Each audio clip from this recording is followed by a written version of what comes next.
A recent Intel survey found that 54% of participants expect widespread adoption of artificial intelligence within the next 5 years, which means that by 2023, AI will be entrenched in the global community, in hospitals, on roads, the economy, and the stock market.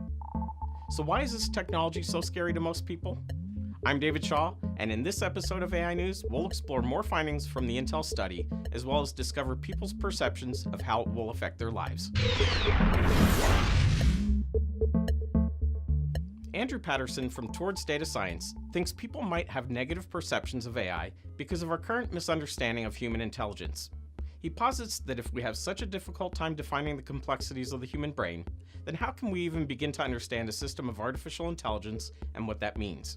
Another common fear is that AI might enable machines to take on too many human traits, blurring the lines between artificial and real. On July 2nd of this year, Intel revealed its findings on a new study that surveyed 200 healthcare decision makers and their attitudes towards AI. The research uncovered that 88% of respondents agreed it would significantly improve healthcare. However, suspicion arose when it came to trusting the new technology. Over a third of the participants agreed that patients wouldn't trust AI in their healthcare journey. Moreover, 30% of those surveyed also agreed that clinicians wouldn't trust the technology to make critical decisions on a patient's healthcare.